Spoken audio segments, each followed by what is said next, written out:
Hi, welcome everyone. This is our final talk for the 2022 NRM conference, and I'm delighted to have you here. I'm also very happy to have Tobias Kretttenauer as our speaker today. He's going to have some very interesting things to say to us today, and on a topic that I think is really important to us and valuable. So just to reiterate, this is our last meeting this year, and we'll have to let you know about the plans for next year's meeting. But this will be a good way to finish up. So Tobias Kretttenauer was trained at the Max Planck Institute for Human Development and the Free University in Berlin. He's now a professor in the developmental psychology faculty at Wilfrid Laurier University. His research interests are in moral development, especially in the interplay of cognitive, emotional, and personality development as they relate to moral conduct and moral consciousness. Dr. Kretttenauer has recently taken a deeper interest in moral identity development. He's going to share some of his thoughts about that with us today. Just so you know, he's also the associate editor of the Journal of Moral Education and a consulting editor for child development. So we're honored to have you here with us today, Tobias, and looking forward to hearing what you have to say. So I'll let you take it away. Thank you, Blaine. Thank you for your introduction. Thank you, of course, for inviting me to present at the second annual conference of the network. And thank you, everyone, for joining in today. Although we're a small group, I totally agree with Blaine that it's not quantity, but it's really quality that matters here. And so far, we really had 3 presentations in this conference, online conference, that were of great kind of extraordinary quality, I would think. It's also the timing of this content that really is great for me. I mean, after 2 long teaching terms, fall and winter, I really long for some intellectual stimulation, and this is what I exactly got over the last couple of weeks. And I hope I can add a little bit to this, at least today. So I'm going to talk about moral identity from a psychological perspective. Moral identity certainly is a concept that is more deeply rooted in psychology than philosophy, but I do think that it has connections, or we can make connections to important philosophical concepts like virtue, character, and also personhood, selfhood. And I hope that we will be able to somehow pull some of these things out, maybe in our discussion. So the network of research on morality is decidedly cross-disciplinary. We want to cross disciplinary boundaries, and so is Dan McAdams.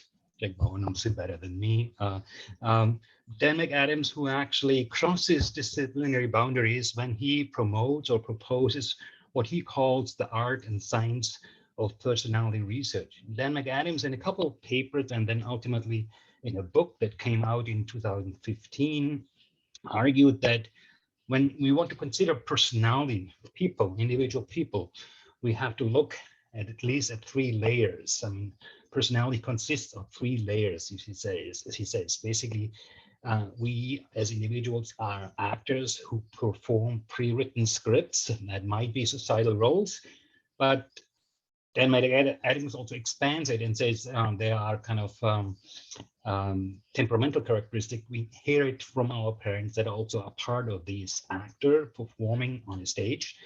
Then we are agents. We pursue goals and projects throughout our lives, and we are authors. We constantly tell and retell life stories for different audiences and different purposes.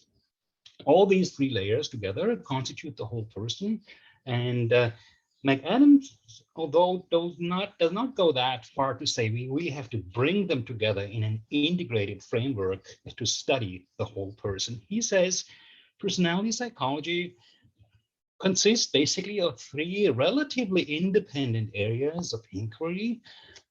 we look at what people or how people behave, how they act, and then we studying behavioral dispositions and traits in interactions with situations maybe. We look at what people want, what goal orientations, values, ideals they have, and we look at what people tell, what narratives and life stories they come up with. Now, a little bit inspired by this model of McAdams, I some time ago, together with my student, Stephen Hertz, came up with the idea that the same tripartite distinction also can be applied to moral identity. And just for those of you who are not really familiar with this literature, the working definition of moral identity could be something like the importance of morality for individuals' sense of self, very broadly conceived. Moral identity can be approached or studied as a trait-like attribute. It can be studied as a goal orientation and a narrative. I have to rush in here with some important qualifications. Of course, traits, goals, and narratives are not sufficient for moral identity. You may have certain traits, but that do not do anything to your moral identity.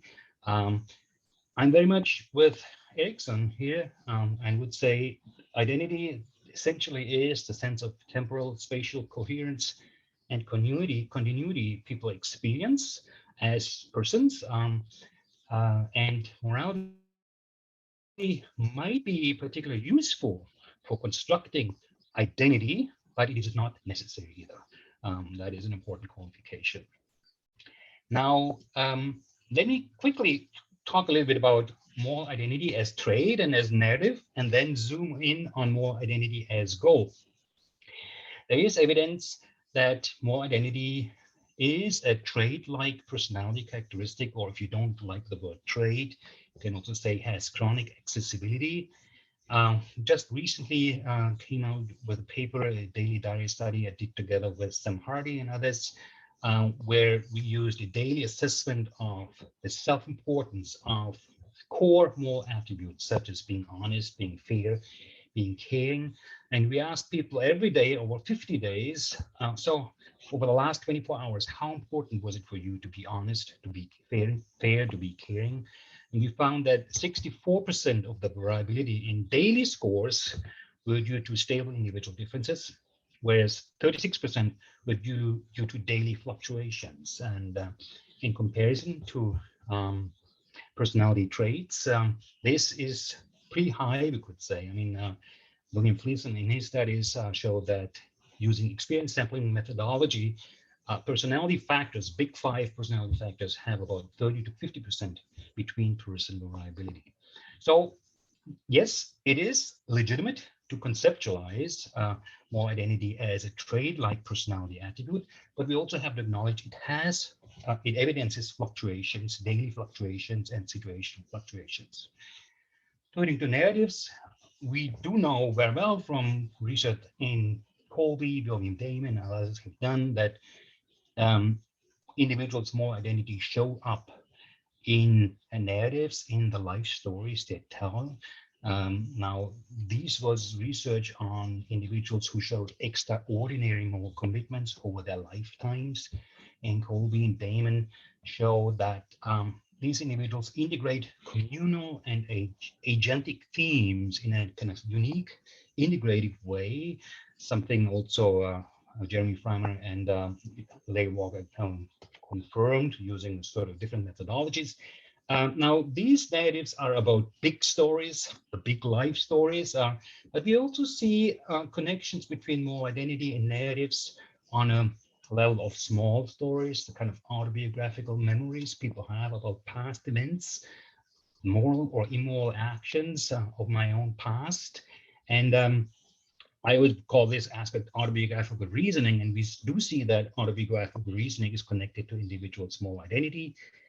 There are various ways you can connect your own past actions with your current sense of self. You can disconnect these two things and say, oh, well, this was the past, has nothing to do with the way I am right now. Or you can make connections and say, okay, yes, it shows continuity. It shows that I always have been a certain type of person, or it shows how much I changed in the past, from what I did in the past, especially the bad things, to what I'm doing now. I see improvement. I see that actually I changed. we do see that these various ways of connecting your own past with your current moral identity is related. And we can see that clearly moral identity manifests in individual life stories, big and small. Now, we can say that moral identity has been studied as a trait-like personality attribute and as a narrative with some success. But interestingly, it has rarely been investigated as a goal orientation, the middle level in Dan McAdams' kind of three-layer approach. And that is interesting, and in some extent also a kind of limitation in my view. Okay. I think that every researcher who's interested in moral identity has to somehow tackle or faces three fundamental questions. And these questions were already described by Sam Hardy and Gus Gallo in a kind of seminal paper that appeared some time ago. Namely, first, what is a moral identity? Not so much in terms of a verbal definition, but how do we want to conceptualize it from a kind of psychological point of view? Second question, how does moral identity motivate moral action? This is one of the core tenets that moral identity has an important motivational function for action, for moral action. And third, how does moral identity develop? It's clear that babies are not born with a moral identity. It is a feature, a quality that emerges in the course of development. And we have to ask ourselves, of course, how does that happen? And how does it develop? And how does it change over the life course? And my kind of tenet, and this is something I want to explain today, and maybe hopefully can convince you to some extent that conceptualizing moral identity as the goal or as a goal motivation actually provides an integrated framework for addressing these three fundamental questions of moral identity research in, I would say, elegant way. So here's what I want to do the next 45 or 40 minutes. First, I want to talk a little bit about conceptualizing moral identity as goal motivation. The basic idea is that people have many different identity goals, but there is one goal that stands out, namely the goal to be or wanting to be a moral person. This is a goal everyone has, but where people differ also developmentally is with regard to the characteristics that are attached to this goal. Moral identity goal can be avoidance or approach oriented. It can be externally or internally motivated. It can be concrete or abstract. And these goal characteristics really matter when it comes to understanding the effectiveness of moral identity in motivating moral action, because this effectiveness depends to some extent on the goal characteristics that are involved. That becomes particularly kind of obvious when I look into what I call undermining effects. There's a general assumption, and I think there's some truth to that assumption, that moral identity motivates moral action to some extent, but sometimes it doesn't. Sometimes it does the opposite. It undermines motivation to act morally. And we can see that these undermining effects depend to some extent or are kind of fostered to some extent by certain moral identity characteristics. That is what I want to explain. And then finally, I want to talk a little bit about identity development. My general tenet is that identity develops from avoidance to approach oriented, from externally to internally motivated, and from concrete to abstract. And if I do have some time, I also want to give a quick outlet how these ideas relate to other notions of virtue and character development. All right, let me start with moral identity as a goal. I already said we all have many different identity goals. We want to be a loving spouse, a productive scientist, good citizen, good child, caring parent, or fair-minded colleague, or whatever you else want to add. These are identity goals that are tied to specific roles we kind of adopt throughout our life.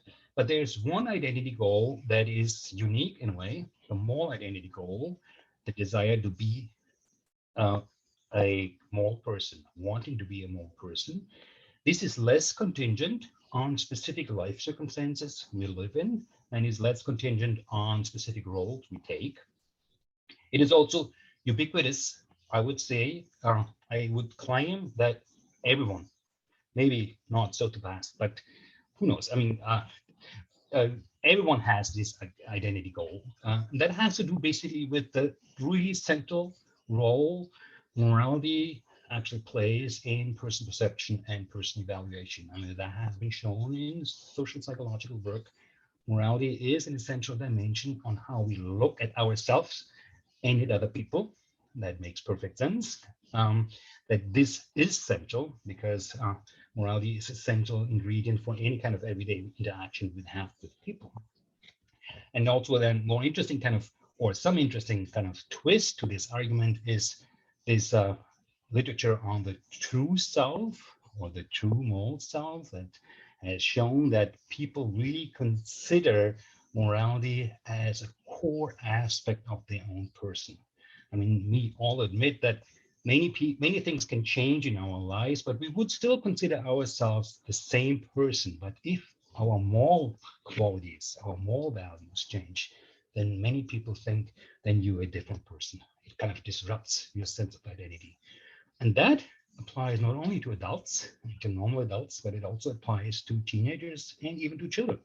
We know that children think the same way about the true self that is truly moral. If I change my moral behaviors, I would be a different person. Now that speaks to this centrality of morality to people's, the individual sense of self. Now, when I say moral identity goal or talk about moral identity goal, it is important to point out that this is not just one singular goal we have in mind. It's better to conceive of this goal as a goal system that involves goal hierarchies, sub-goals, and ultimate goals. Being a moral person might be related to the sub-goal of being honest, which for some people means always tell the truth and not lie to your parents, maybe for children. Being a moral person also can mean being fair and sharing equally with others. So the term moral identity goal, as I use it more in a generic expression, to kind of refer to these goal systems, not just one singular goal. Second thing, it is important that this moral identity goal is not the only motivation for moral action. Yes, it is assumed that it motivates moral action, but it is not the only motivation. Besides the motivation to do, I mean, it's besides the motivation to kind of wanting to be a moral person, we have the motivation to do what we think is right or good, or we feel spontaneous feelings of sympathy and compassion with other people, and that also motivates moral action, of course. I do think, however, that the moral identity goal is particularly important when there are conflicting, when moral concerns conflict with non-moral concerns or desires, selfish desires, if you want. When we ask ourselves, so why should I be moral in this situation? Why do I want to be fair to other people, even though it runs against my own self-interest or other things? And then the question or the answer very often is, well, because I do want to be moral. I do want to be a moral person. So when it comes to these conflicts, this moral identity motivation likely helps people to prioritize moral concerns over other concerns. However, the effectiveness of moral identity motivation depends on the goal characteristics that are involved. So when you look at the goal literature, self-regulation literature in general, kind of have a look at overview chapters or articles people write, you generally see that people emphasize three major dimensions or axes how goals can differ. Goals can be approach or avoidance oriented. They can be externally or internally motivated, and they can be concrete or abstract.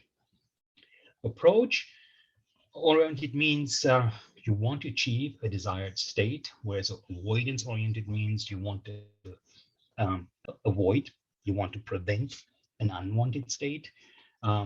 This is the most basic, I think, kind of action tendencies in biological organisms. You seek pleasure and want to avoid pain.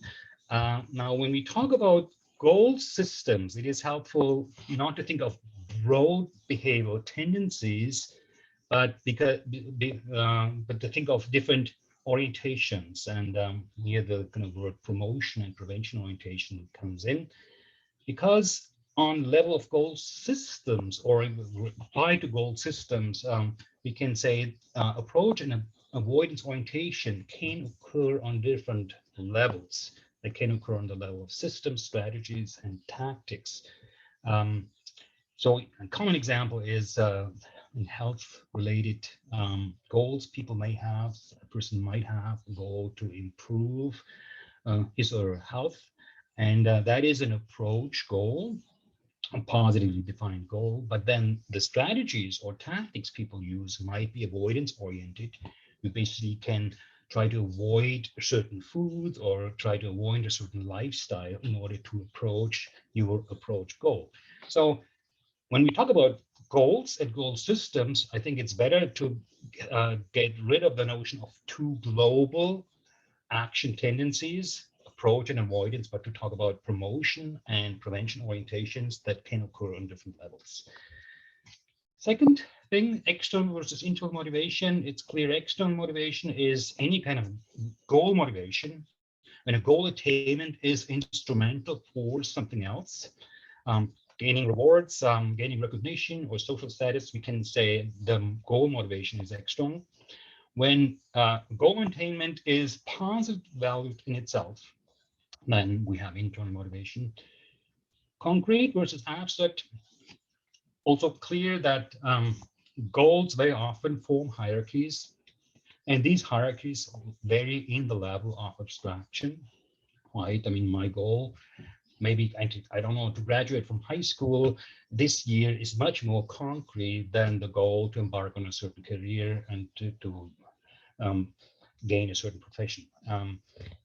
Level of abstraction increases also with psychological distance, and psychological distance can actually mean three things or four things actually. It can mean temporal, spatial, social, and then there is also modality. I think that is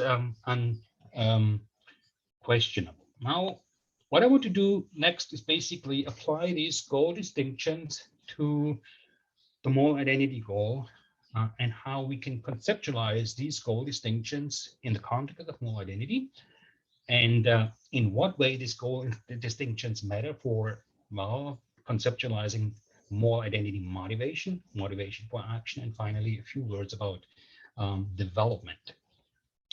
With regard to moral identity, prevention orientation and promotion orientation basically means, promotion orientation means I want to approach a certain self-ideal, a positively defined ideal. I have what it means to be a caring, kind, forgiving, generous, whatever person that defines for me a moral person. Whereas the prevention orientation basically means I want to avoid mismatches between an ideal self and a real self. I don't want to be unfair. I don't want to be dishonest, unkind, and all these things. It's well known in research on kind of goal motivation that the effectiveness of prevention or promotion orientation really depends on the regulatory fit. That means depending on the situation you are in, your goal motivation is more or less effective. Prevention orientation, I assume, fits better with what people have called constraining morality, negative duties. You don't want to, with all these kind of rules that are about you do not do certain things. You should steal, you should not lie, you should not commit any other illegal acts. In this case, a prevention-oriented morality provides a strong, or a prevention-oriented moral identity motivation provides a strong motivation, whereas the promotion orientation fits better with what people have called aspirational morality. On the other hand, if someone is primarily prevention-oriented in his or her moral identity, then it is hard to motivate kind of aspirational acts, pro-social acts that are associated with morality. The importance of the promotion-prevention distinction also comes in when I talk about moral disengagement. Moral disengagement, we have just discussed this last week a little bit with Matt's talk, is basically the attempt to neutralize immoral behavior for keeping one's own moral identity intact. You can do this by denying responsibility, blaming victims, minimizing consequences, or other things. You can, for instance, say, okay, a teenager might say, in a store, stealing something in a store is okay because, well, other people do things that are much worse. You keep your sense of moral identity intact by neutralizing, by disengaging from your own moral behavior. Now, this works only if you have a prevention-oriented or primarily prevention-oriented moral identity. If you have a promotion-oriented moral identity, it doesn't matter whether you disengage or not, because an immoral action is always a lost opportunity to approach your self-ideal.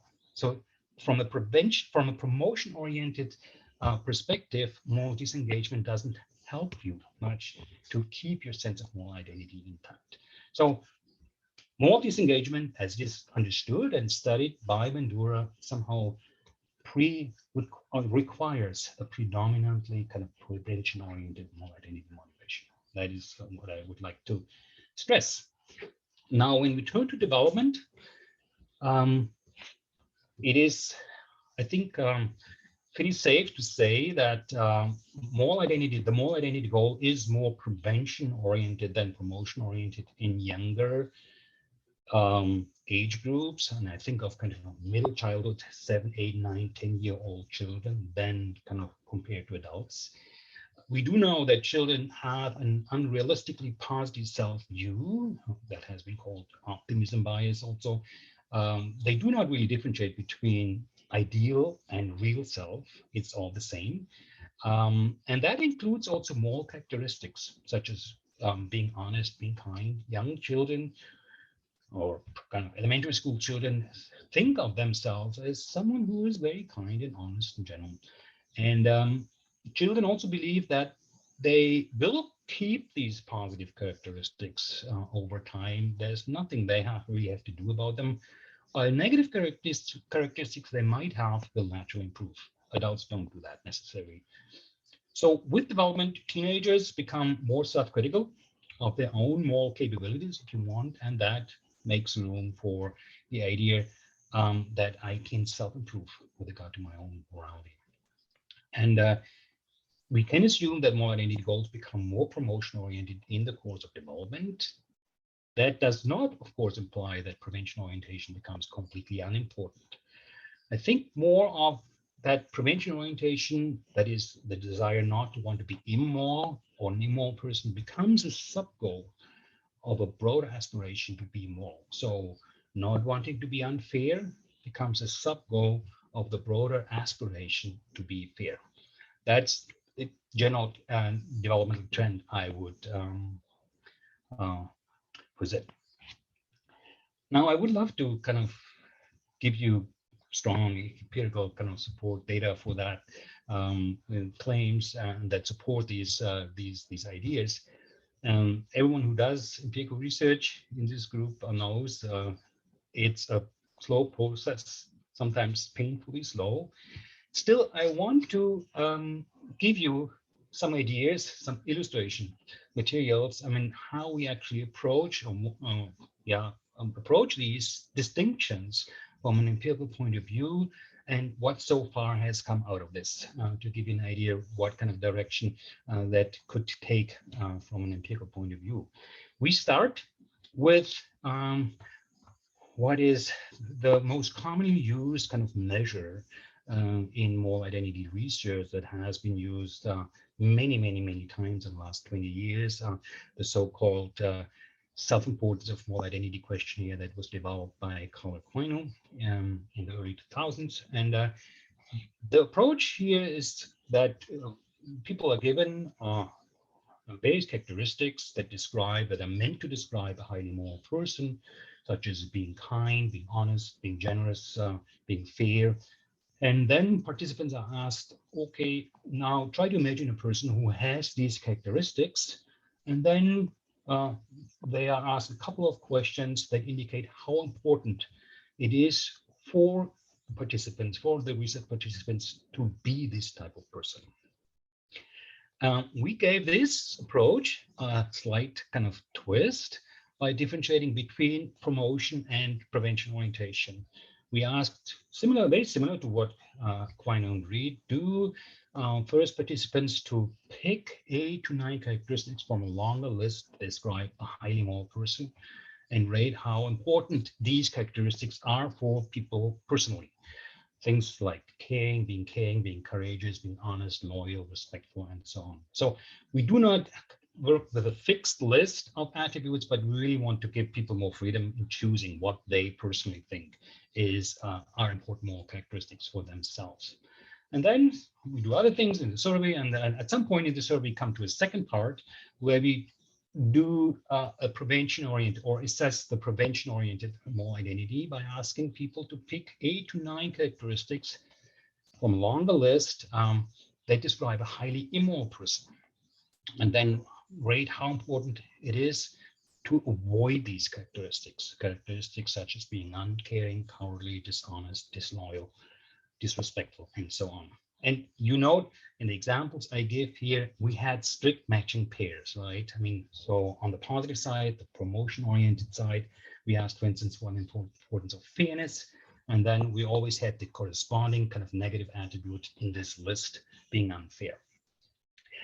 Now, this is based on a sample of high school and university students. Age range is between 13 and 21 years, and we found that about 31% of the attributes participants picked for defining a highly moral and a highly immoral person matched. I would say only 30%.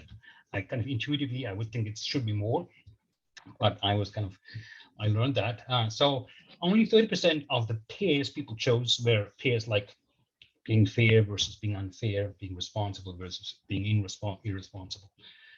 And if we go further a little bit down and look into the correlation between the self-importance of these attributes, we find that they're only kind of moderately strong correlated at 0.55.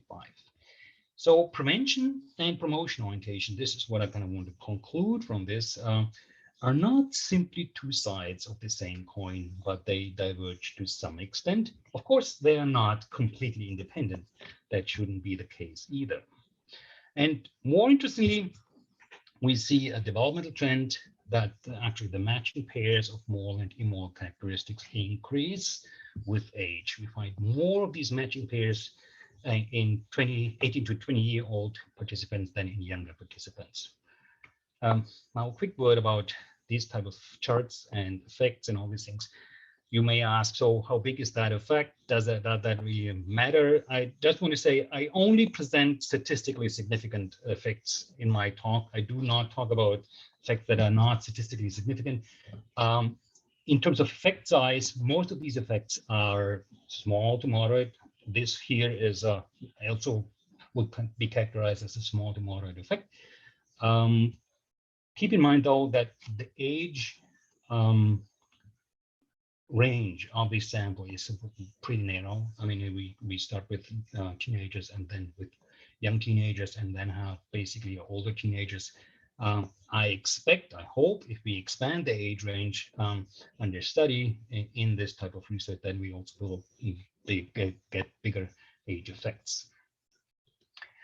Okay, next axis, next dimension, external versus internal motivation applied to moral identity. And when we apply this distinction to moral identity, I think it's obvious. People want to be a moral person, maybe basically to gain recognition from others, to leave a good impression on others. And this is an external motivation. People may also want to be a moral person because they want to be consistent with what they think is important, what really matters in their life. And then we have an example for internal motivation. Generally speaking, internally motivated goals are more effective in motivating action. As a general kind of rule, we can say this. That shows in many different parts of psychological research.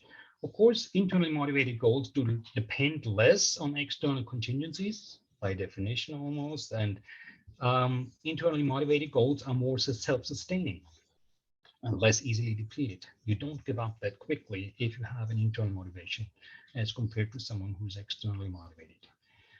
internal motivation, the distinction between internal and external motivation also is important for what others have described as more hypocrisy. Dan Batson, very kind of strong in his claims, basically saying the basic type of moral motivation people have is a hypocritical motivation. They want to appear moral while actually trying to avoid the costs of being moral. This is the generic type of motivation, according to Dan Batson. I would say, yes, if you only look at external identity motivation, that is true, but an extreme external motivation where there is no internal motivation involved is not the general case. It is an exception of the rule, as I can also show you a little bit later. So moral hypocrisy is one specific configuration of moral identity motivation, where you see high scores, extremely high scores, maybe of an external motivation that is not matched by any internal moral identity motivation. When it comes to development, we do have evidence and good reasons to assume that an external motivation, moral identity motivation, tends to decrease over the course of development, while internal motivation increases. This is consistent with various kind of developmental models. And it does, again, not imply that external motivation becomes completely unimportant with age. And also, I would like to add here at this point, it does not imply that children are completely externally motivated from a moral point of view. I mean, we do know from research that was done in the self-determination theory context that children have some sort of intrinsic moral motivation, but that does not necessarily appear on the level of their moral identity. Their moral identity, the desire to be a moral child, a moral person, is more externally motivated, I would say, than internally motivated. We do see changes towards an increased internal motivation. Here's an example from an interview study I did based on interview data, where we see the most pronounced change to be happen between, well, adolescence and early adulthood, and then changes were actually leveling off.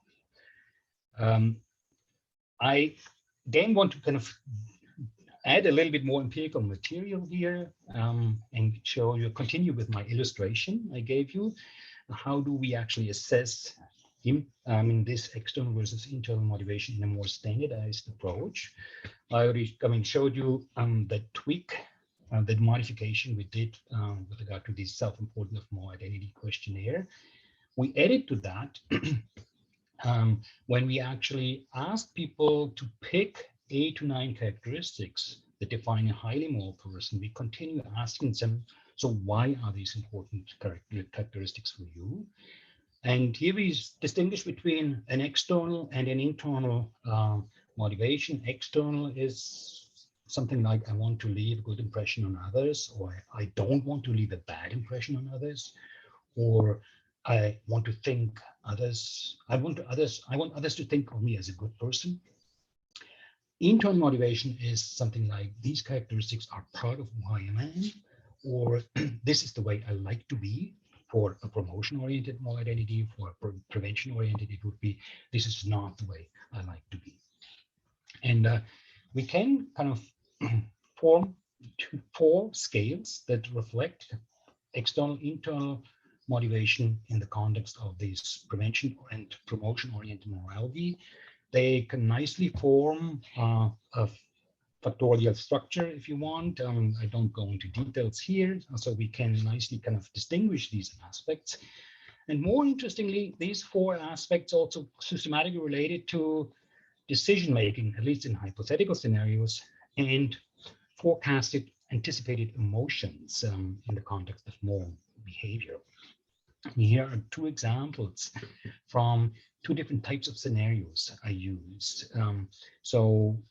We present participants with short scenarios where they have the option to engage in a pro-social action or not, where they have the option to engage in an antisocial action or not. And it's always a moral concern that is pit against self-interest to some extent. One example would be, for instance, a teenager finds expensive headset in the shopping mall. Someone actually has dropped it there, left it there. It's brand new. It just bought it in the store nearby, and someone forgot to kind of take it with him or her. Now, what do you do? Do you want to keep that headset for yourself because it's really nice, or do you want to return that headset to the store and yeah, basically hope that the person will be able to pick it up there?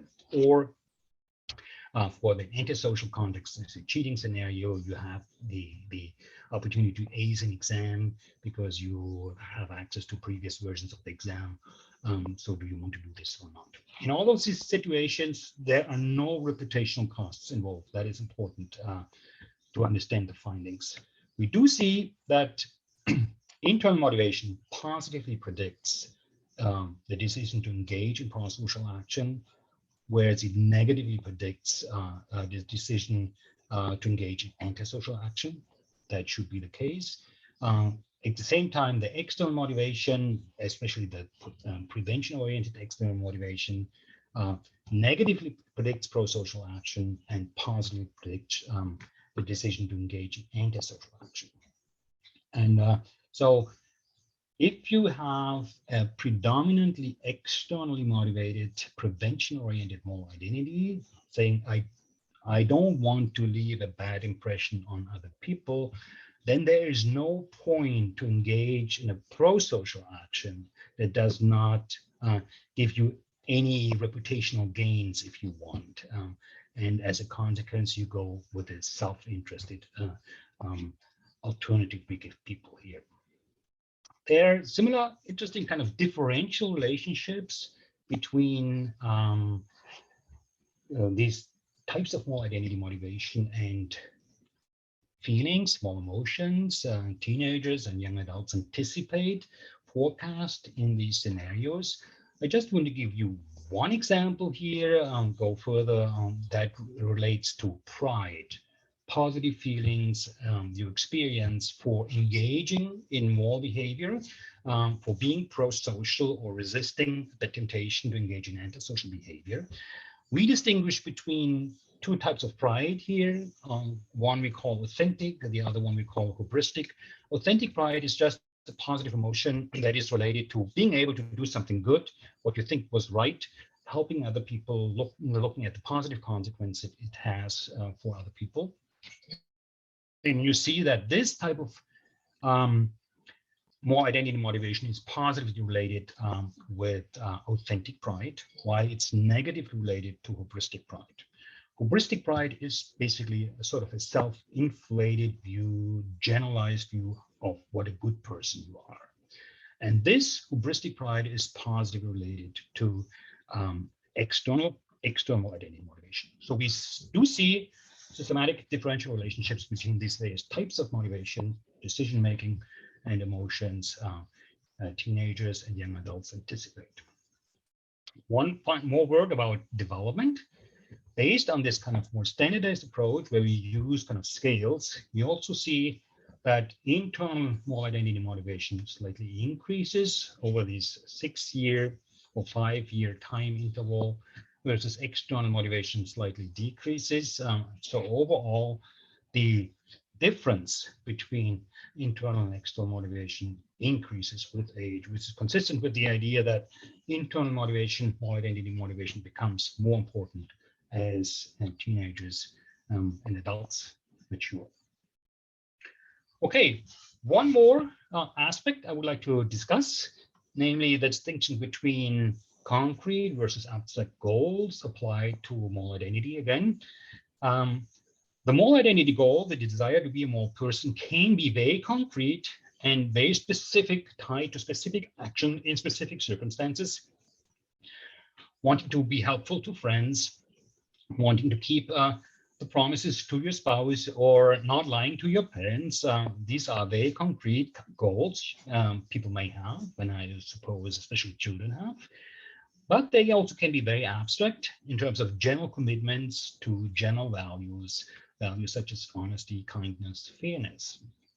And We do know from other research outside the moral domain that abstract goals allow individuals to better counter lower level temptations and prioritize long-term goals over short-term gains. The standard example here is that also has been studied quite well empirically is health-related behavior, dieting.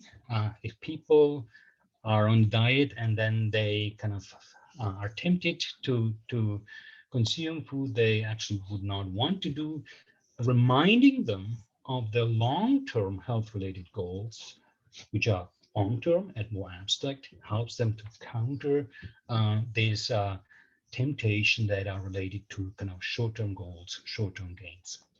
We do also see similar things in the moral domain. One example, one study I like to cite here is where different instructions were given to university students. One instruction not to be a cheater, and the other instruction not to cheat in an exam. Not to be a cheater is more abstract, and it actually relates to your identity, whereas not to cheat is more concrete. It is an action to describe, and we do see that simply giving students the instruction not to be a cheater is more effective in reducing the amount of cheating we see. Also, this distinction between concrete and abstract is important for what has been discussed as moral licensing. I'm not sure whether you're familiar with that concept. It's basically the idea that remembering good deeds from your own past basically gives you an excuse for your current or future misbehavior. This effect can be demonstrated kind of in experiments reliably. And it is present, however, only when you memorize past behavior as concrete behavior. When the past behavior reminds you of the importance of abstract values, the licensing effect actually disappears. And we can say if people have abstract moral identity goals, they are probably less prone to this effect of moral licensing.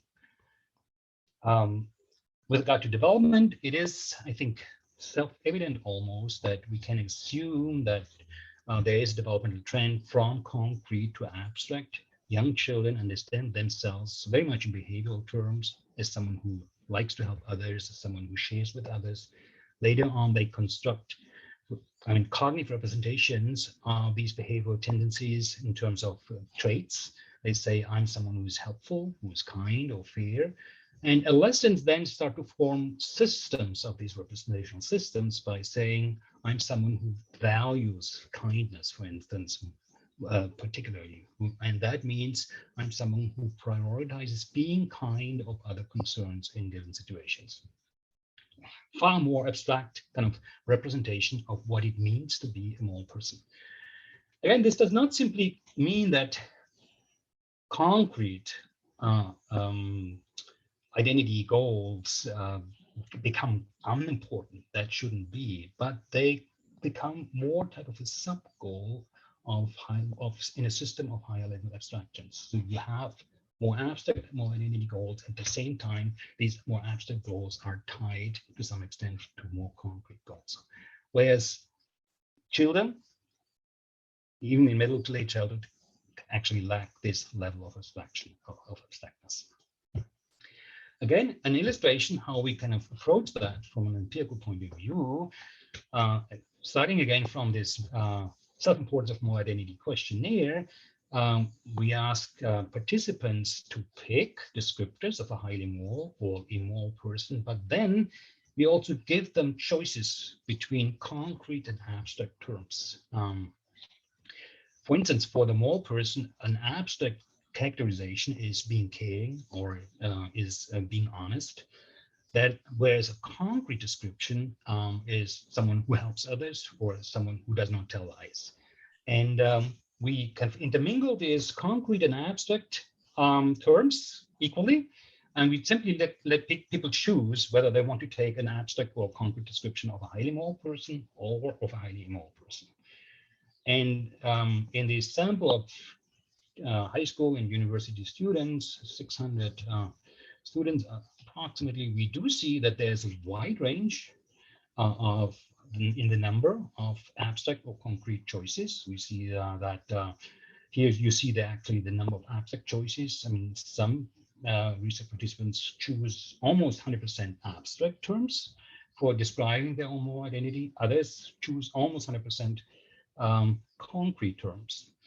Now, on average, 56% of abstract choices are for the immoral prototype, the immoral person, and 61 of choices are for the moral person are abstract. So there is a tendency that abstract choices are more often taken when people envision a highly moral person in contradistinction to a highly immoral person.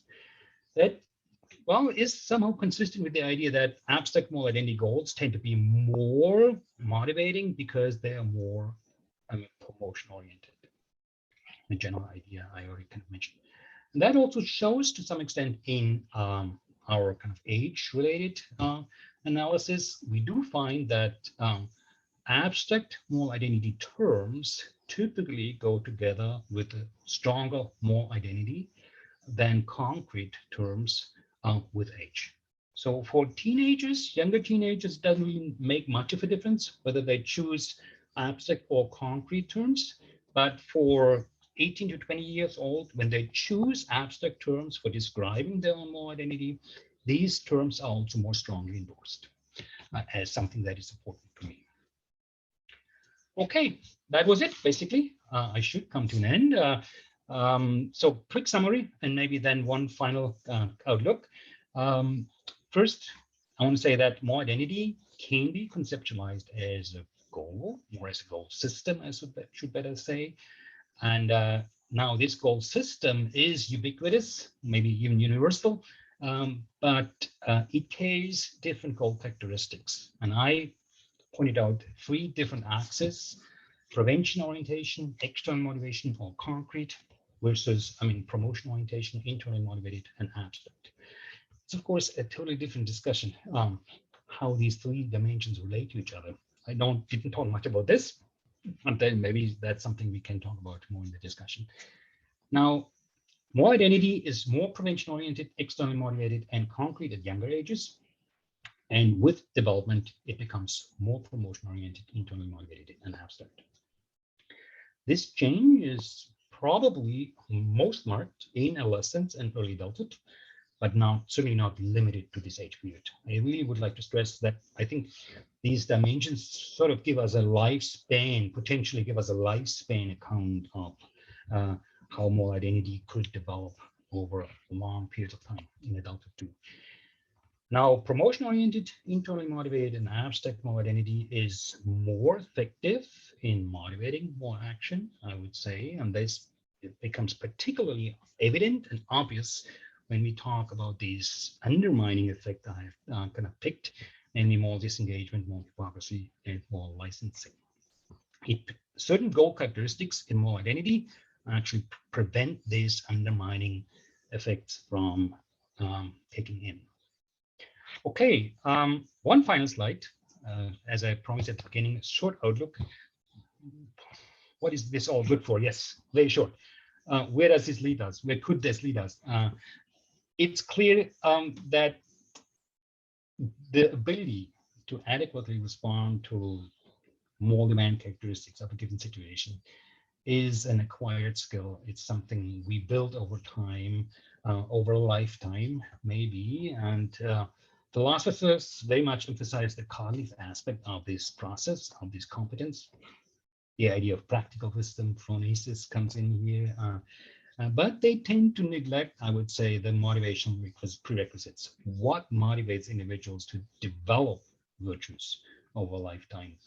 And yeah, there's of course this idea of happiness, flourishing, eudaimonia, but I would say it is important to distinguish between the motivation to self-improve and the outcome.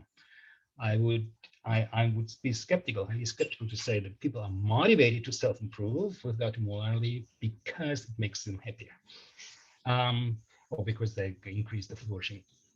Now, moral identity motivation provides, or moral identity provides a motivation for virtue development if it is promotion-oriented and internally motivated and abstract. The promotion orientation gives people a goal for self-improvement. The internal motivation makes sure that this motivation is sustained over a longer period of times, not easily depleted, not contingent on external circumstances. And the level of reflection makes sure that we apply this motivation to new situations, to new circumstances that actually occur necessarily as we grow older. So moral identity conceptualized as a specific form of goal motivation fills a void in virtue theories. That's what I would like to claim at the end. Okay, that's my end. Thank you for listening. Just want to say, I also want to thank all my students, former students and present students who's one way or the other helped to develop these ideas and to help to kind of collect data. And I want to thank them as you have been listening to this. Okay. Thank you very much, Tobias. That was a wonderful talk. It's really helps to fill in this idea of moral identity in a huge way. I've got a zillion questions for you, but I'm going to defer to the group. And I think you brought us to a really nice close, tying in some previous presentations as well. So let's take some questions and comments for Tobias. And we'll start with Veronica and go to Randy. Thank you so much for your talk. Really, I took a lot of notes, very, very stimulating. Your title, when I read your title, you know, when Blaine first circulated the titles of the talks, it was music to my ears because of the perspective of conceptualizing this as goal motivation. And so I wanted to, if you don't mind, I'd like to sort of, you know, you've talked about a lot of research findings, but I'd like to go right back to the basics or the core underlying assumption, the assumption that studying moral identity as a goal motivation is valuable. And the reason why I find this so important is I've struggled with this myself, right? You go back to, like, I study eudaimonia, you go back to Aristotle's writings, and it's all about sort of what you've achieved, like almost like an external objective checklist of, you know, have you achieved these milestones in life? Or some people might define it as a checklist of behaviors, or perhaps even as a subjective feeling. What I've always done is I've defined it as a goal motivation, exactly as what you're talking about. And I have my reasons for doing so, but I was wondering if you could elaborate a little bit more about sort of your reasons for thinking that perhaps it's not the only way to study moral identity. Certainly these other sort of approaches also add information, but why would this be such a key way of trying to get at moral identity? I mean, in my view, because in the end, when we study moral identity, we are interested in the subjective view people take on their own moral actions, on themselves as a moral person, and on their kind of moral aspirations they have in the long term, right? It's not just moral identity as a predictor of the next action in the next 5 minutes. But when we talk about moral identity, we automatically have this sort of long time perspective, because we assume moral identity is something that stays with me for the rest of my life. And so we want to, I think, include these kind of subjective view, this subjective experience of what it means to have a moral identity and why the moral identity matters to you. And I think this is something that is well captured in this conceptualization of moral identity as a goal. And that's a little bit different from conceptualizing moral identity as a trait or conceptualizing moral identity as a narrative. Because I think from a trait perspective, we still approach the moral identity concept from a kind of more external perspective and an external view. And from the narrative perspective, now kind of maybe Jack can correct me here, it is harder to kind of include the prospective aspects of moral identity. I mean, narratives are necessarily always looking back. we try to kind of integrate our past experiences to kind of coherent sense of self. But moral identity does have this prospective function, this that we make choices, we make maybe life important decisions, life changing decisions that choose certain directions in our life, and the moral identity matters here. And that is something that comes out best with this taking this goal perspective.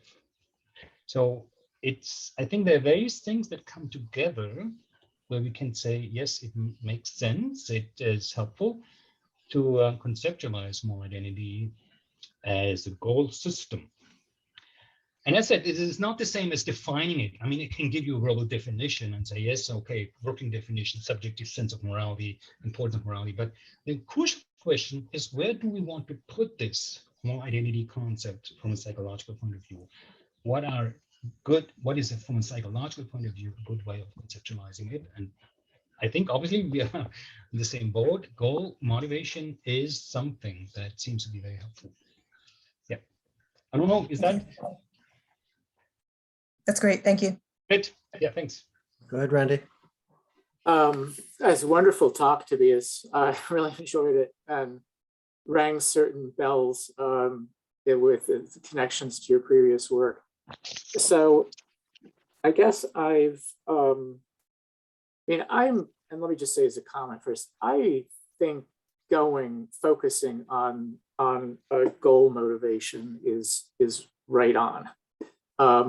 I started arguing around 2013, right, that if you were thinking about the formation of a virtue as a dispositional state to act well and so on, then what you would want to try to encourage in children would be exactly this goal to be a good person.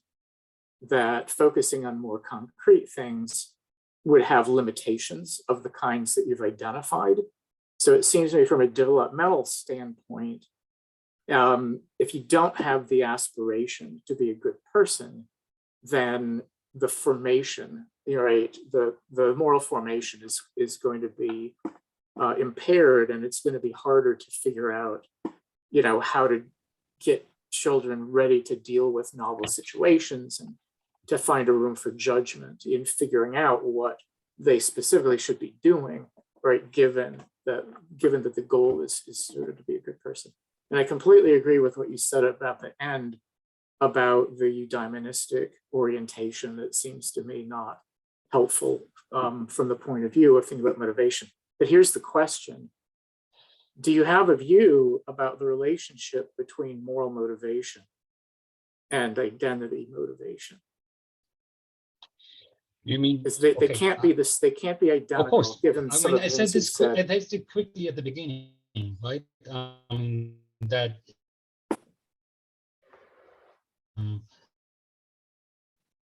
motivation, or kind of to better distinguish it, we should kind of more motivation to act morally. That is not necessarily the same, right? And the motivation to engage in more action and the motivation to act morally. Now, as I said, I see moral identity motivation as an additional layer that helps us to prioritize morality over other concerns, many other concerns children have, and also teenagers have, and adults have. We do not just have this one goal of being a moral person. We do have many other goals, and very often these goals conflict to some extent, and they do not necessarily harmonize. And then to have this moral identity goal that maybe is really that takes priority over other identity goals that are considered more important than other goals, that helps us to make this kind of to prioritize more concerns or more actions over immoral actions in these very everyday mundane situations. That is the general idea. That does not necessarily mean that we act in the very specific situation, or that the child in this very specific situation acts out of the desire to be a moral person. The desire might be still, I want to help my friend, or I want to do things that I think are good and right. But in the process of making a decision, what do I want now here? I mean, maybe very quickly, the desire to be a moral person helps us to prioritize moral concerns over non-moral concerns, especially in situations where they conflict. This is where I think moral identity becomes really relevant. Great, thank you. Okay, we have a question or comment from Kate, then we'll go on to Matt. Thank you, Tobias. That was a really, really enriching and interesting talk. I really appreciated it. I have just a couple of sort of more specific questions about your research, about your study, and then a broader kind of speculative question. So you presented data for 13 and 14, and then was it 18 to 21 year olds? Did you actually have data for 15 through 17 with respect to those variables? Not now. I mean, okay. We are currently in the process of collecting more data, also with older age groups, 35 and up.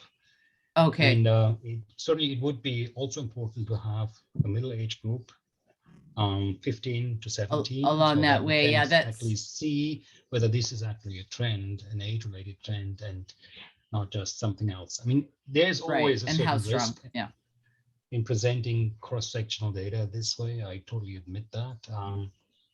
But the plan is to expand on that, and then okay, that's great. Yeah, and fair enough. We often start at cross-sectional data, so that's fine. And I just had a question about your effect sizes then, and would you expect them to change if you were doing, looking at more of a general kind of, probably linear or at least, monotonic increasing kind of function? What do you expect? Yeah, I mean, what did you get, and what do you expect? That would be the idea. If I increase the age range, especially if I increase the age and go further up in age and down. I mean, I think this kind of approach, empirical approach, is perfectly suitable for even 7 to 8 year old children. You could use that. Then, of course, I expect that the overall effect of, in terms of effect size of age, should increase. Now, we could start a discussion at this point. So do we really have to look so much at effect sizes when we do this type of research? There's no intervention involved here. There's no treatment involved. Yeah. So what does an effect size actually mean? But that's another thing. Yeah. But I would expect that the effect of age should increase. Yeah.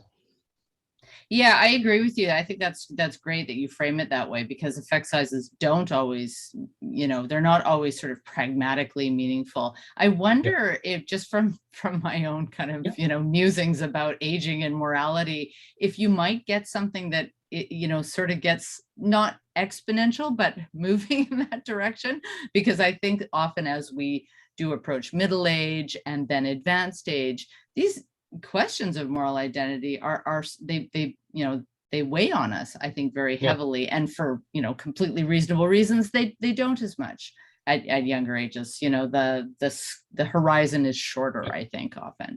Would that be something you expect? Absolutely. I mean, I did one study.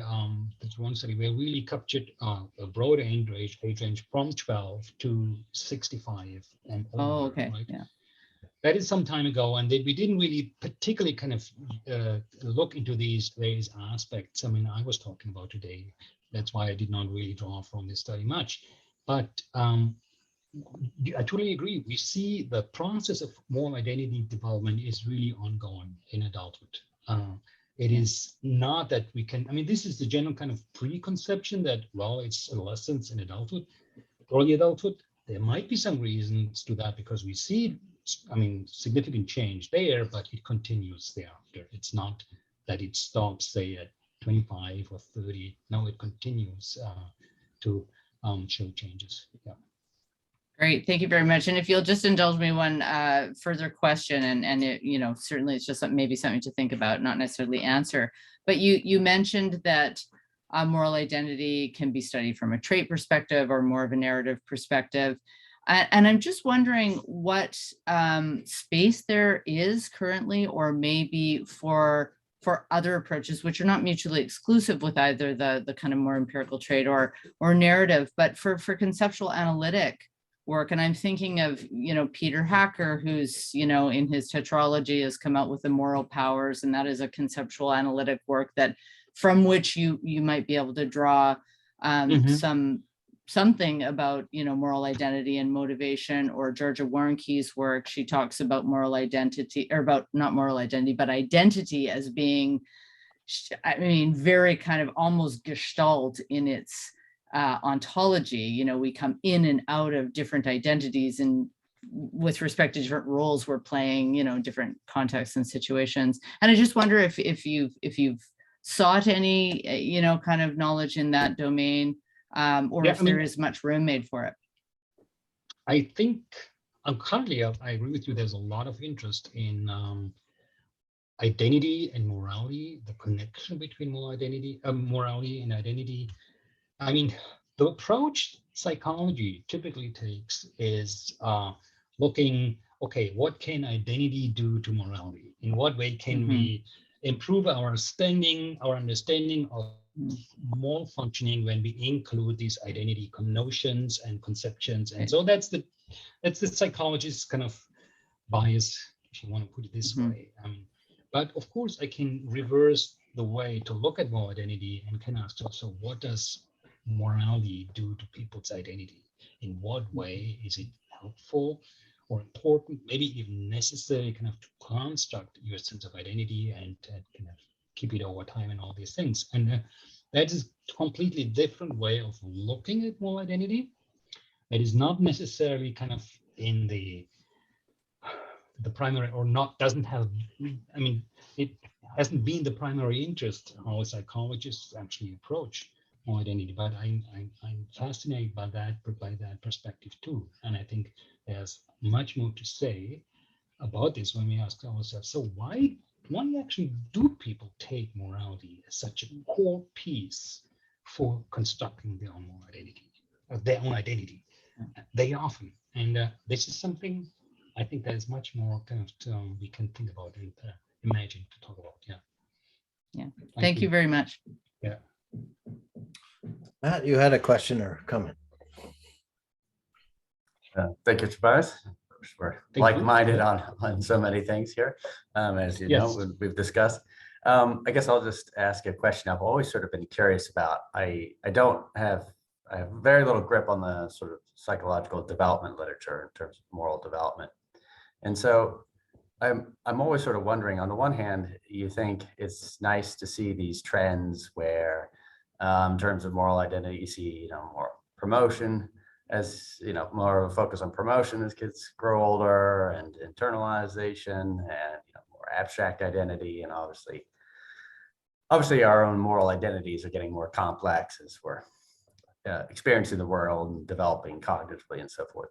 But insofar as all those are sort of on the upward trend, it makes me think, oh, well, good, if that's all linked to better behavior, we ought to just see a nice upward trajectory in moral behavior. But I don't think it tracks that.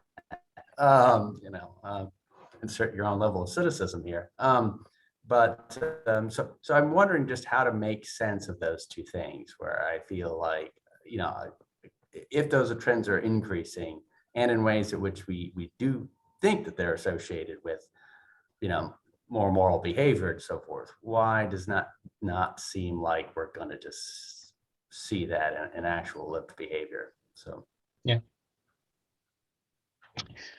thank you. That I think very important questions, and raises the question a little bit. So what do we do as developmental psychologists when we actually come out, point out developmental trends?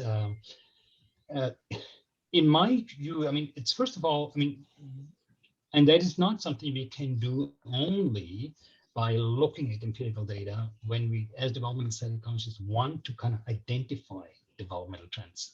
As everyone knows, development is not just a descriptive concept. It has normative, evaluative kind of undercurrents or underpinnings, if you want. And you cannot just say, okay, have a look at the data and tell me what development looks like. I need to have a sort of a preconception what I want to look at.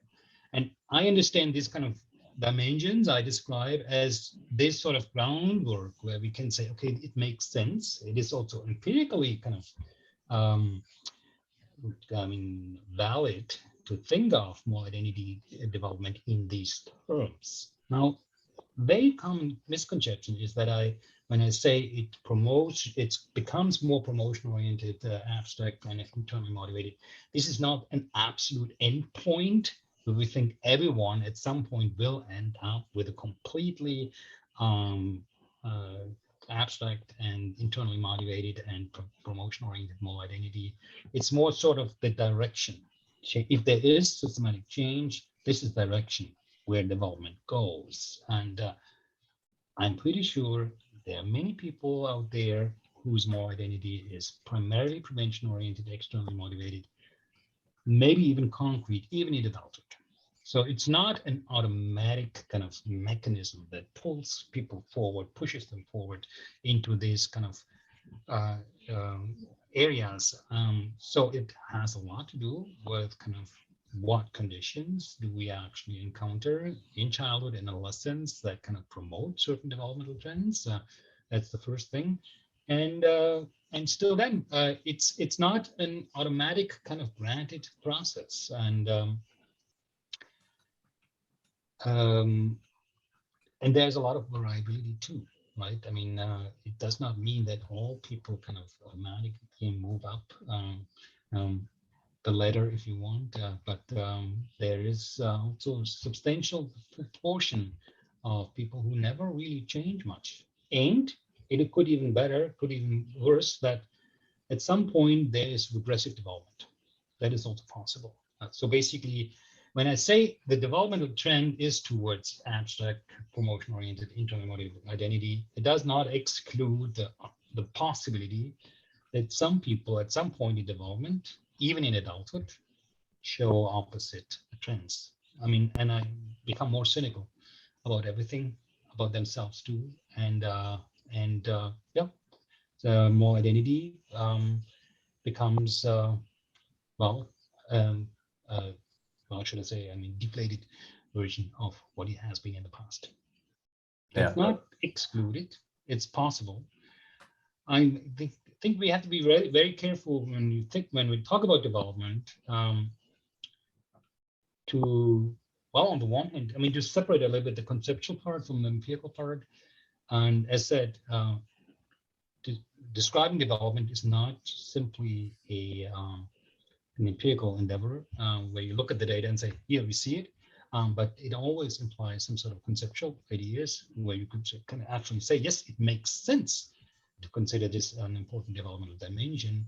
And I think the sense comes from what I described at the end. If we are genuinely interested in self-improvement, what kind of more identity should people have in order to be able to learn through experience in a constructive way? Then we should look at a promotion-oriented kind of abstract and internally motivated more identity. Good. Yeah, no, that helps frame the developmental, to sort of like, this is the starting point, and if you're going to see a direction change, it's going to be this way. My other further thought is that some of those positive trends could be, in other respects, counterbalanced by people becoming, say, more sophisticated and more in moral disengagement, because so much of disengagement is basically utilizing. Of a backstory here, I could quickly tell. I didn't talk much about about this in my presentation because it was sort of too much then. There right now is a very influential group of people in developmental psychology, and they do really interesting work who would study moral identity, they say, in 5-year-olds. And what they typically do, very simple experiments, take, for instance, let's say, sharing. You share with someone else. You engage in a collaborative task, and then at some point you have to engage, share the spoils of what you did. And they let children do this only in dyads or while there's a third-party observer, just another child watching them kind of sharing things. And what you do see that if there's a third party observer, another child who's not necessarily part of the group or part of the classroom or whatever, if these children are watched by other observers, they share more, they cheat less, they steal less, and all these things. And they basically say, yes, we do have evidence for a moral identity in these young children because they want to demonstrate certain moral qualities to other people and to their peers, actually, basically. And here, so my kind of struggle is also a little bit, how can I connect this idea of moral identity, and which is empirically demonstrable in young children, with other notions of moral identity we are more used to, right? I mean, this measures, I mean, values that really matter to you, to what extent do they matter to you? And it's a little bit a way of trying to connect two different ideas about moral identity that exist in the developmental literature, and where we can clearly see, yes, 5-year-olds actually are concerned about how they present themselves, They're at least with the viewed. moral qualities to Yeah. others, and that is an effective thing. Yeah. Okay, let's give our local narrativist a moment to talk with Tobias. Yeah, I'll try to keep it to a moment, but it's so hard to, because Tobias is, I mean, like everybody's saying, this like touches on everything I think we all do, and we're all like nodding our head. Yes, motivation. It's wonderful. I mean, and it's what I study in narratives is the most interesting thing is motivation. That those are the themes, and that's where you see all the moral qualities come out, all the different categories that we have, moral, all these kinds of things. And even in goals, when you have narratives of goals, you see the same thing. That was some of my earliest research was on goals and goal hierarchies, like you're saying this. So what you're saying is just very, very exciting to me. And on a personal note, we've never talked personally, but I just want to thank you that you have inspired in my daughter, who's in high school, did a paper on moral identity.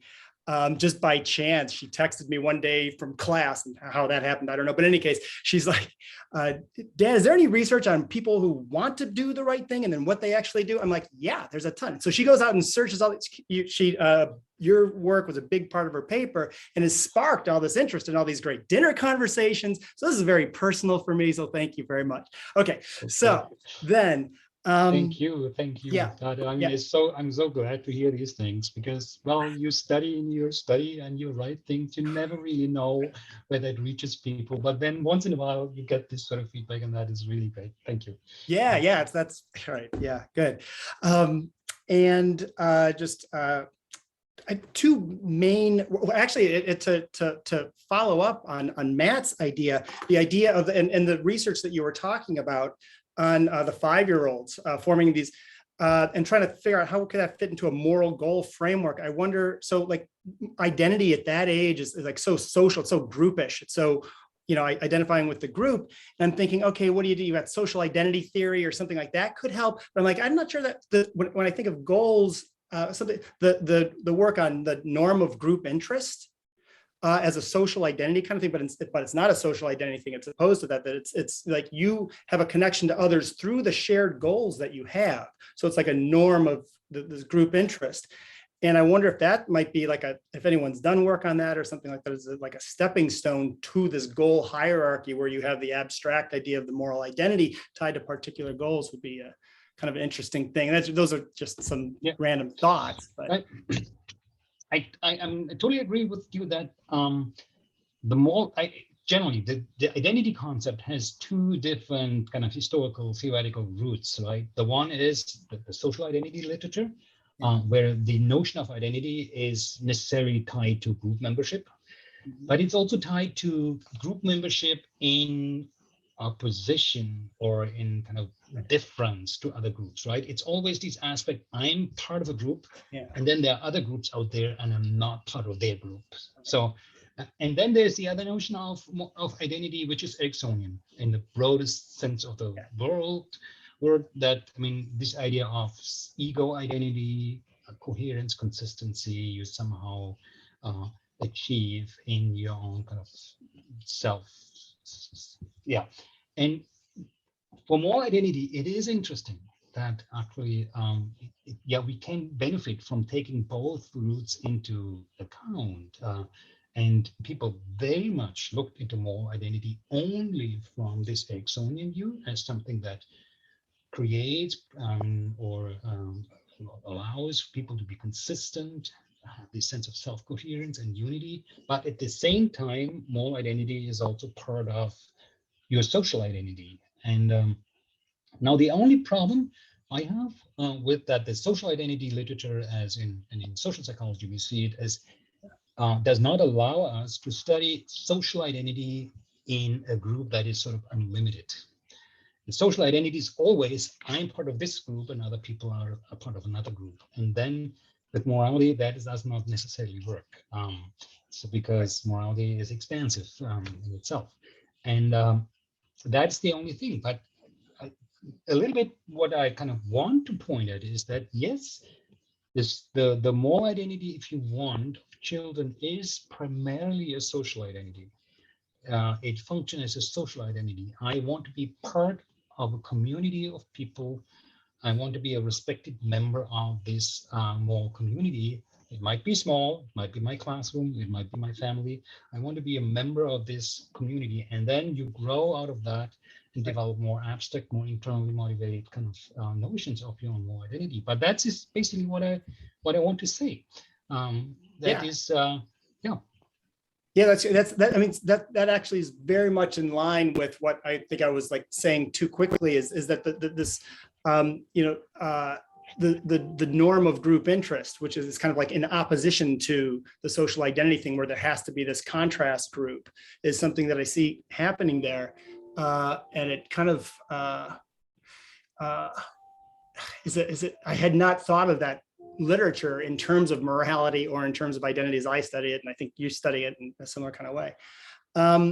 The main questions I had to do, I had two sets of questions which we don't have time to, but just to think about was one: can these abstract moral identity goals become, what happens when they become overbearing?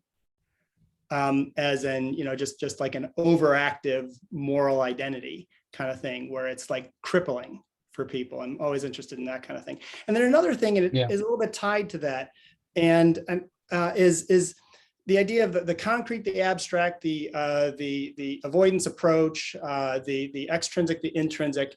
I know you were just able to give a broad view of these things and how they're working. And there's this, like, the approach, intrinsic and abstract is the thing that's kind of helping us be more moral than it would be otherwise, in a stronger way than the other track is.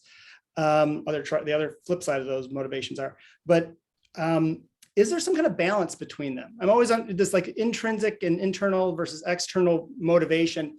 Intrinsic motivation will sustain our attention. We'll be doing things we love, and we're usually be more humanistic in these kinds of concerns. Yet on the other hand, something about extrinsic motivation is helpful in bringing out the developing the skills that we would need to actually do those things even better. And it could be so I wonder what your thoughts are on, I don't know, any of these things as it might relate. So, yeah. Let me just interject here.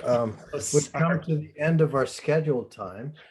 There's no reason we can't continue. There's plenty of interest, and we may not want to let go of this kind of intellectual conversation we've been having this month. So I don't want to foreclose it prematurely, but I also want to just let people know that if you need to be on to other things, that's perfectly within our shared understanding.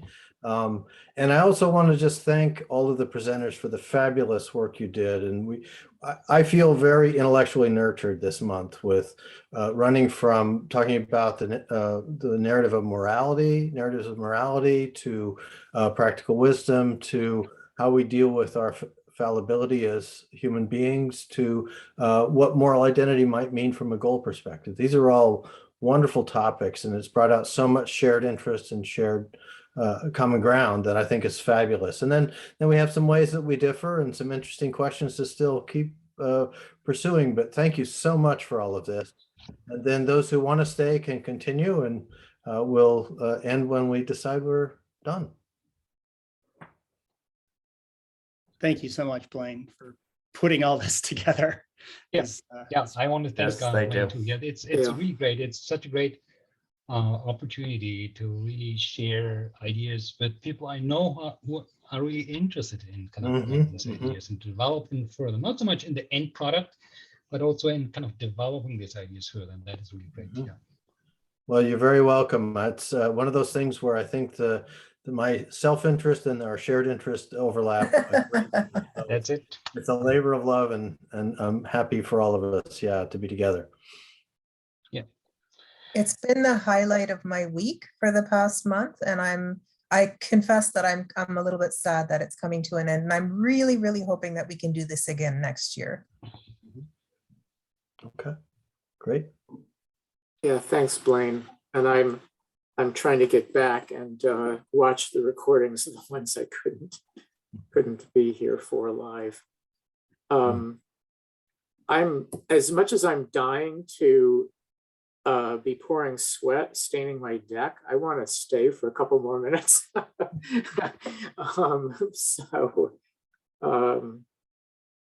Tobias, did you want to respond to Jack? I just had a couple thoughts. This is certainly something, Jack,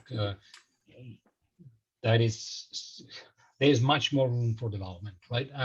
For conceptual development, not empirical development. I wanted to stress a couple of times in my talk that we should, when I say, for instance, okay, there is an increase in internal motivation or an increase in abstractness, that does not necessarily mean that the other pole, the concreteness kind of disappears. No, it has to be part of the goal system. I said more identity as a goal system.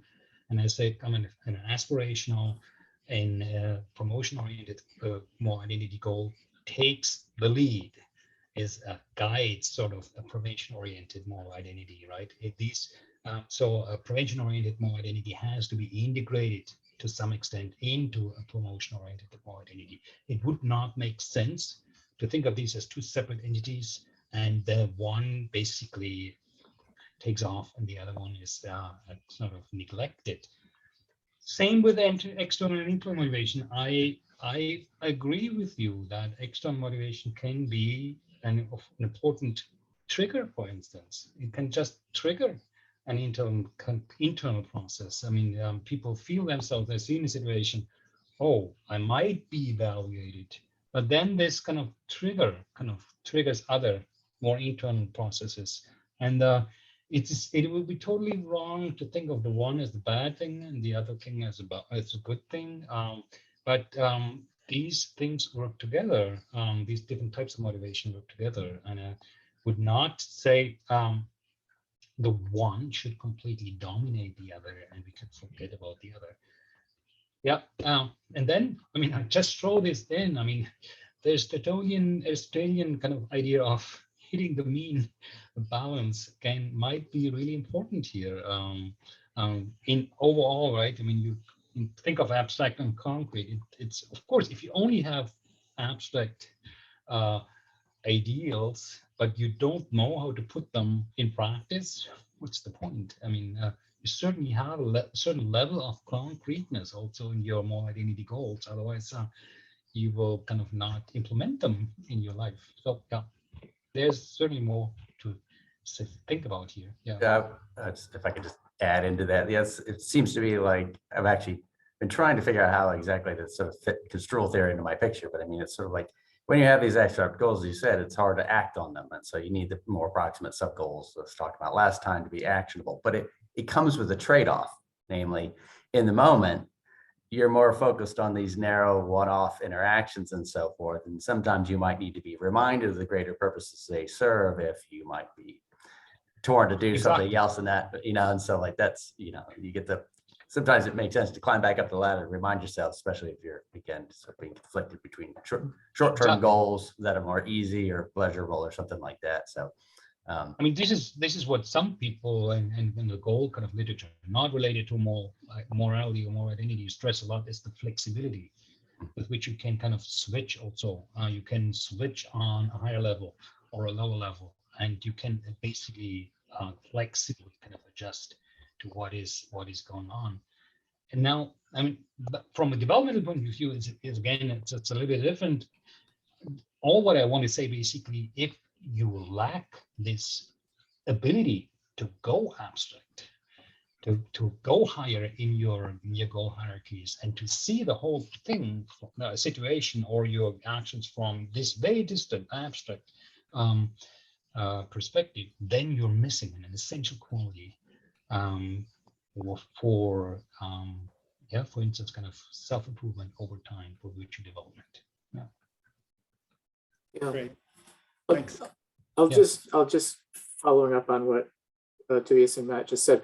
There's an interesting body of work now about environmental action, sustainability, environmental action within the SDT paradigm, and a number of studies where you see getting people to where they're valuing or they have the right abstract goal, but it really helps enormously to sort of, if you have interventions, to sort of both get them motivated at that abstract level, like caring about, the environment or caring about, the survival of the species or whatever, to then get them to the more concrete action plan.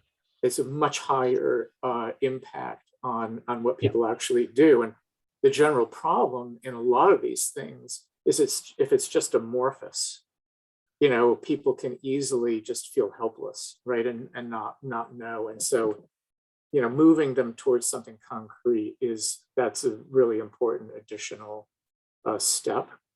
I just wanted to, going back to something you said, Jack,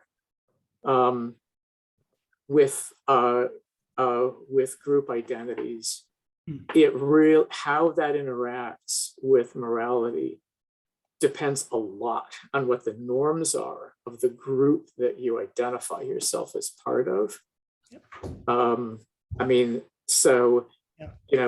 If you're identified as part of group X and group X dehumanizes, members of group Y, then that's going to be very different, right? So you may know more of this research than I do, but I just thought it worth mentioning.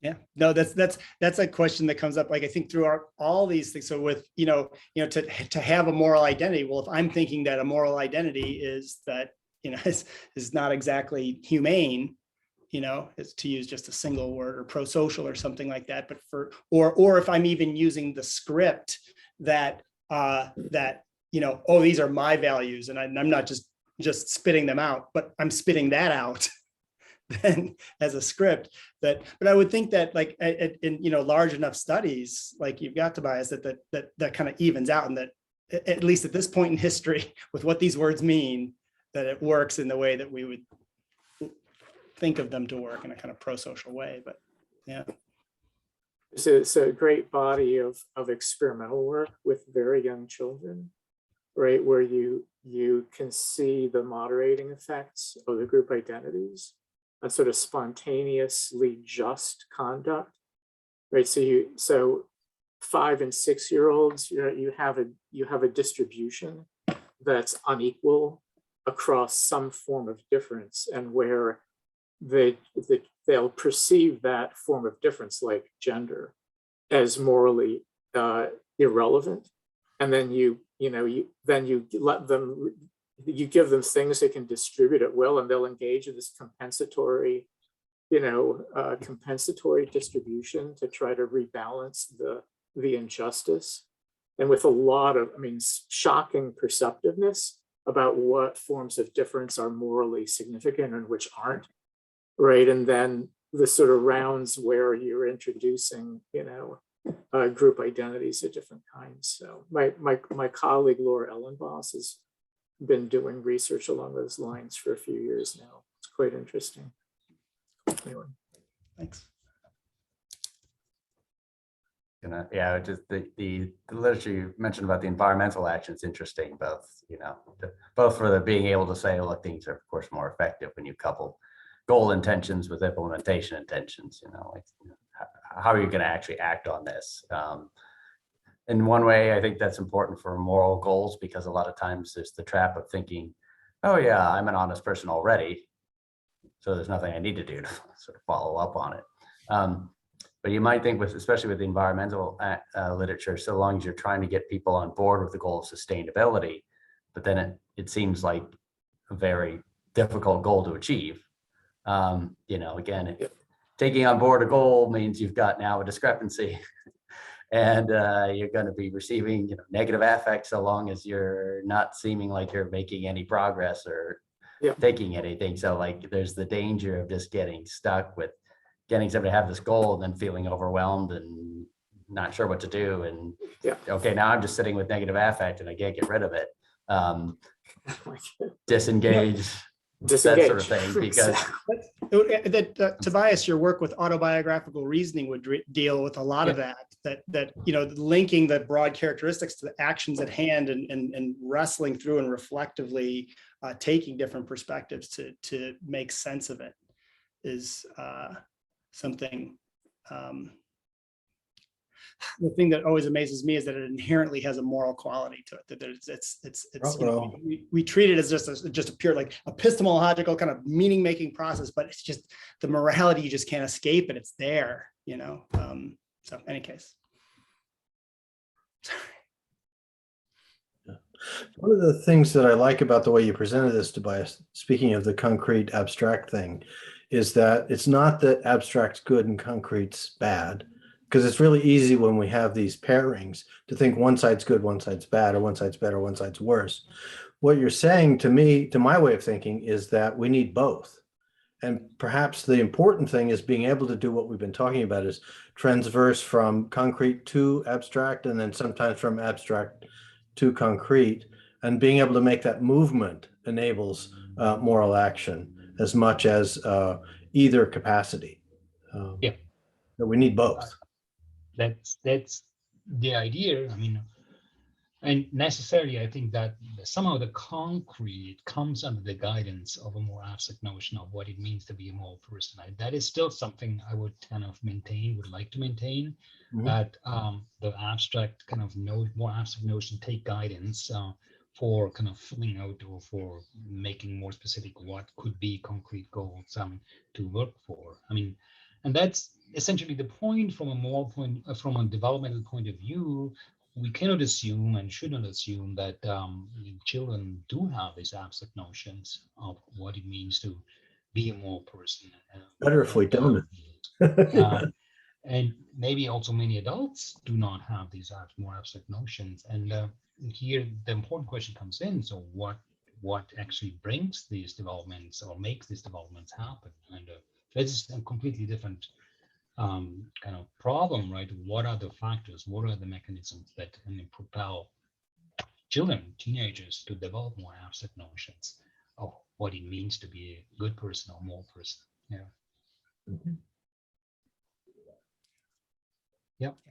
Your developmental approach to this is, I think, key to all of this. I think a lot of times in social psychology, it's difficult to say, well, why would these sets of values be different or better or something than these other developmental? Well, at least there's some kind of, you never see the abstract ones earlier on. Yeah. And so even though that we need both, you're saying, it seems like you're saying that, but it's the higher ones that do the hard work in a complex world for us, and that comes with development only. That's very, I mean, you described this very well. Yes, I mean, in our world, in our complicated world, where we permanently have kind of to adjust to new situations, or we are, and here it's an interesting that Randy kind of brings up the interesting, I mean, the sustainability issue. You could say this is a completely new situation. We haven't, I mean, humanity hasn't faced these problems 50 years ago. And I mean, it has been around for some time, yes. I mean, but say, I mean, historically, evolutionary, it is new.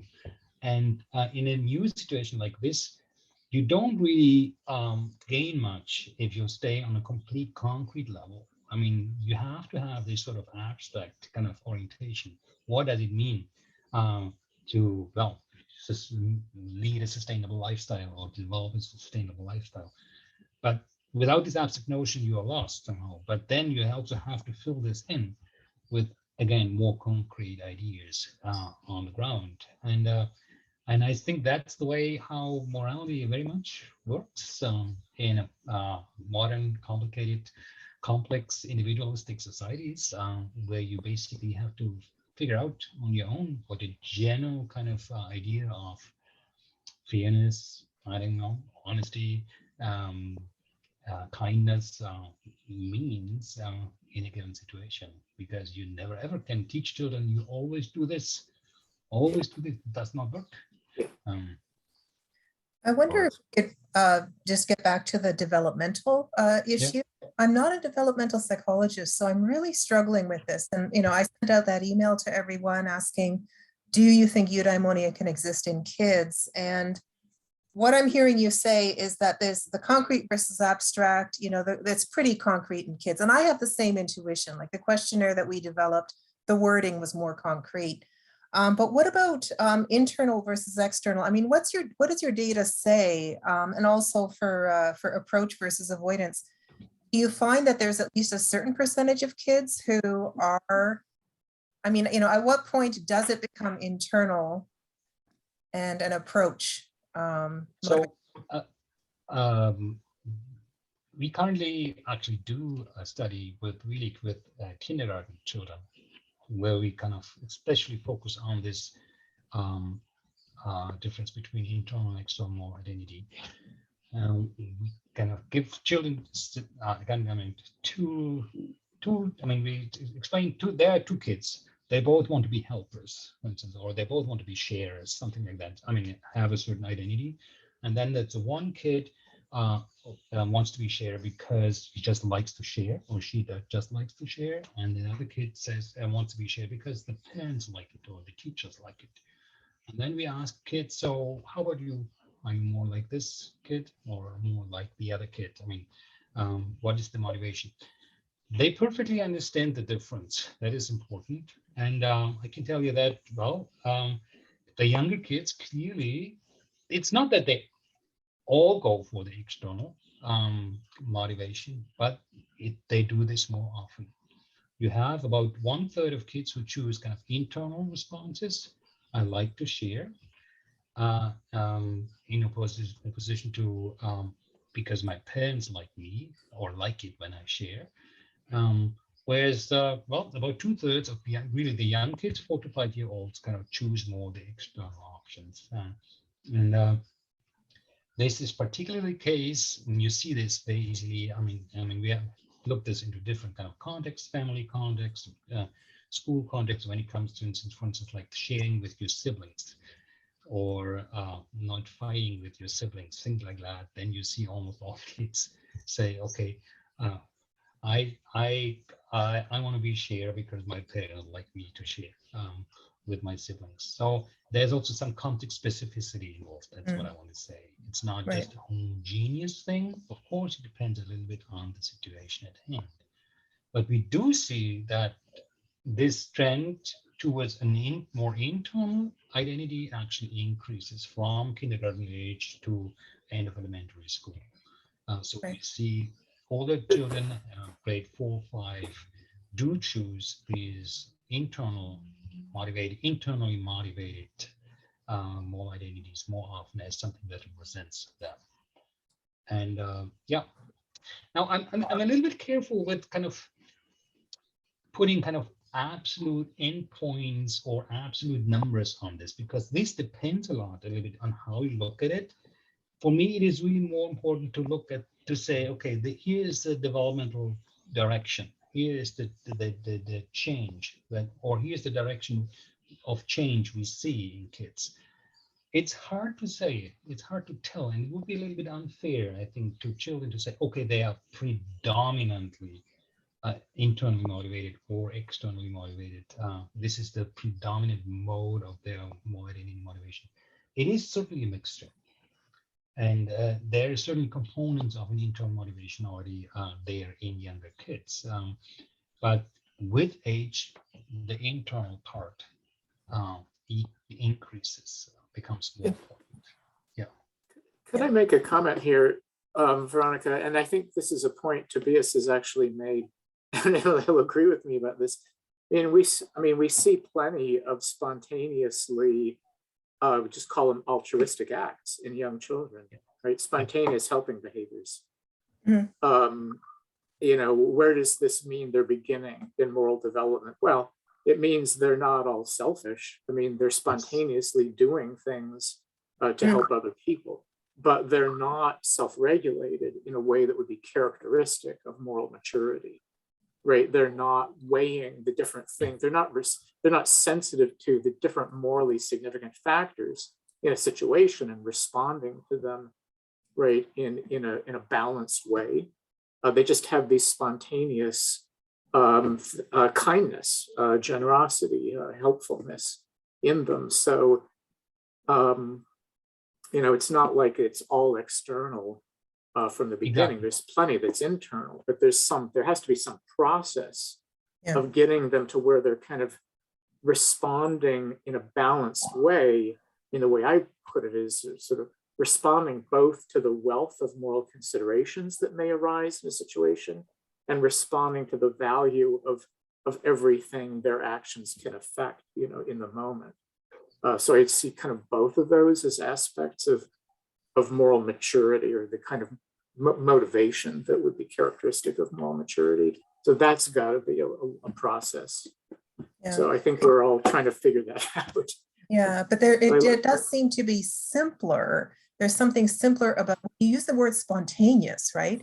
That's kind of like a simpler version. It's not the one, like you said, it's not sort of fully internally processed, or as SDT, you know, sort of language would put it, self-authored. It's not fully self-authored in the sense of, I really truly understand all the implications of this. You know, I understand how it fits with other aspects of my life and that kind of thing. So, yeah. But Aristotle referred to as natural virtue, which he thought essentially, but you know, we have the capacities for moral, you know, behavior, and, you know, we connect that to things like capacities or empathy or whatnot. And so they can, you know, they can give rise in these ways, but not in a structured sort of self-reflective way.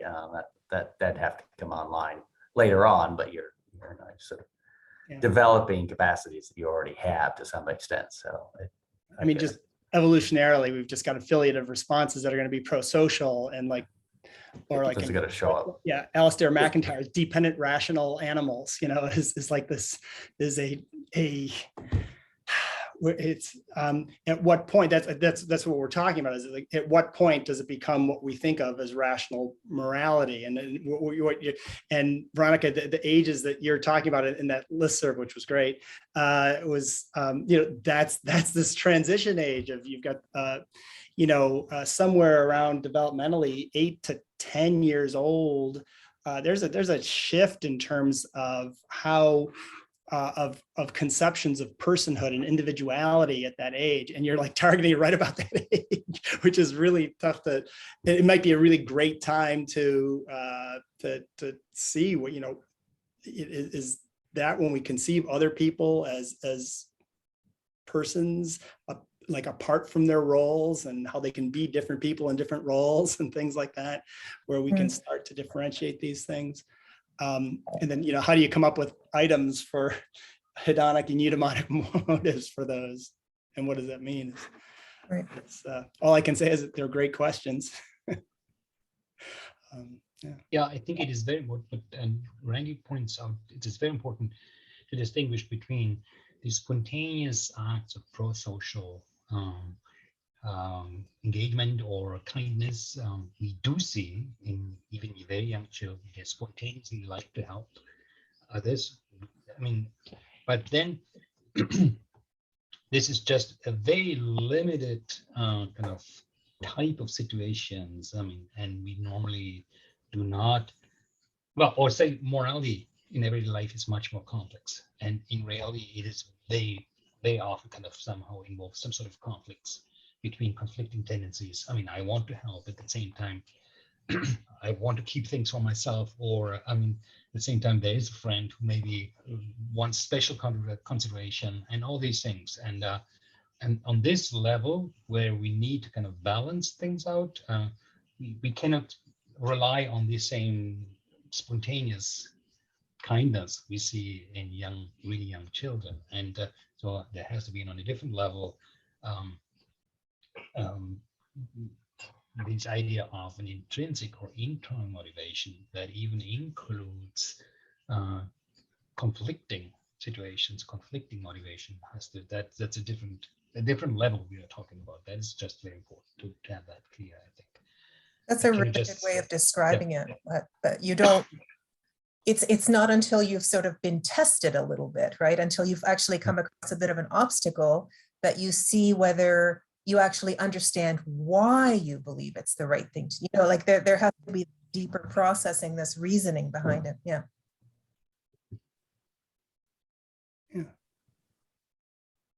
This has been fun. I'm afraid I should go. It's great to see you all. And I'll see at least some of you Yep. in Manchester, I think, next month, Yep. July. Yeah. It was great. Yeah. Great to Thank see you. Wonderful talking I'm to you. signing off Thank as you well. for Take coming. care. Okay. Bye. Yeah. everyone. Everybody. Thank you. Thanks, so everyone. I think I have the role of the host. Yes, you do. So thank you for coming. And Matt, I'm looking forward to talking Yep. in Manchester. Okay, very good. Great. Bye-bye. All right. See you soon. Bye. Thanks. Okay, bye. Bye, Jack.